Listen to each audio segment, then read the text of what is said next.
Olá! Hoje a gente vai mergulhar na filosofia, digamos, um tanto intensa e bem profunda de Arthur Schopenhauer, um pensador que realmente chegou para chacoalhar as ideias da sua época. E olha, Schopenhauer não tinha a menor dúvida de que suas ideias eram revolucionárias. Para a gente entender o porquê dessa certeza toda, a gente tem que começar pela conclusão mais chocante dele. Ele defendia que por baixo de tudo que a gente vê, de toda a aparência das coisas, existe uma única realidade fundamental. E o que é ela? Um esforço sem fim, sem objetivo nenhum, totalmente inconsciente. É daí que vem toda a agitação e, segundo ele, todo o sofrimento do mundo. Mas calma lá. Para entender como ele chegou nesse ponto, primeiro a gente precisa sacar os limites que ele dizia que a nossa própria mente tem. Ok, vamos lá. Schopenhauer parte de um princípio que parece bem básico. Para qualquer coisa que existe ou que acontece, a gente sempre pode perguntar por quê. Nada simplesmente surge do nada.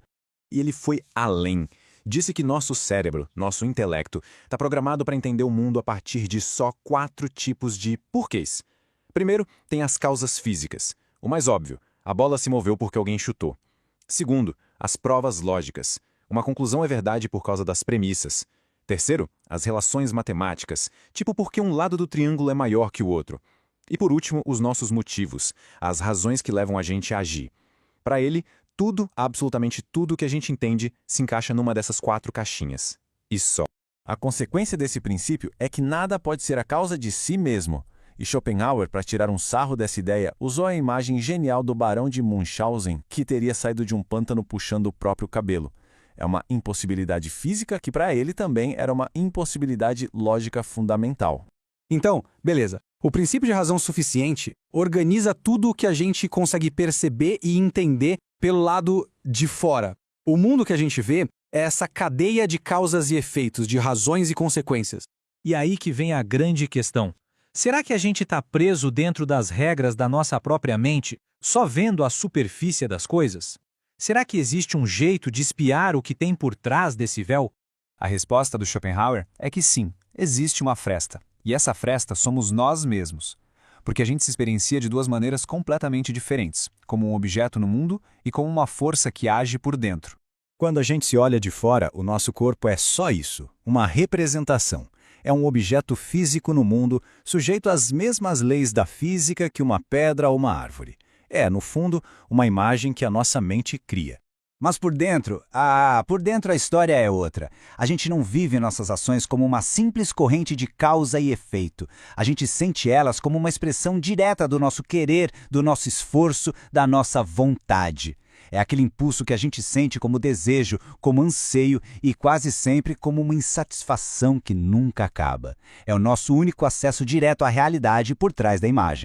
E foi essa sacada, esse conhecimento que vem de dentro, que o Schopenhauer usou como uma chave mestra para tentar decifrar o universo inteiro. Ele pegou essa experiência interna e projetou para tudo o que existe.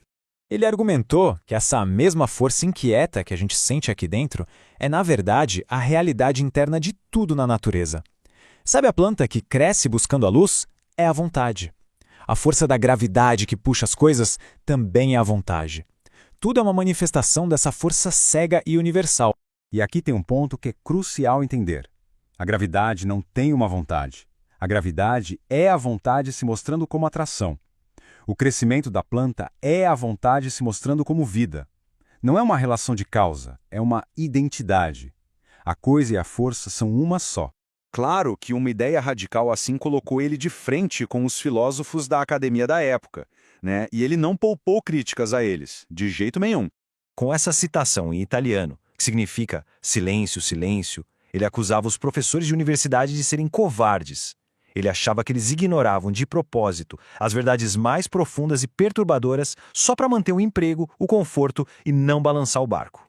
Então, a conclusão que a gente tira disso tudo é bem sombria. O universo, para ele, não tem nada de racional, não tem um propósito divino. É só o palco de um impulso implacável, inconsciente, que se manifesta em tudo. É um ciclo eterno de querer, ter por um instante e logo querer de novo. E essa é a raiz de todo o sofrimento. Isso nos deixa com uma pergunta final bem provocadora. Se a grande força que move o universo é esse querer sem fim, como é que nós, que somos uma faísca dessa mesma força, podemos encontrar alguma paz ou algum sentido para a vida? Fica aí o desafio de achar significado num mundo que, na sua essência, talvez não tenha nem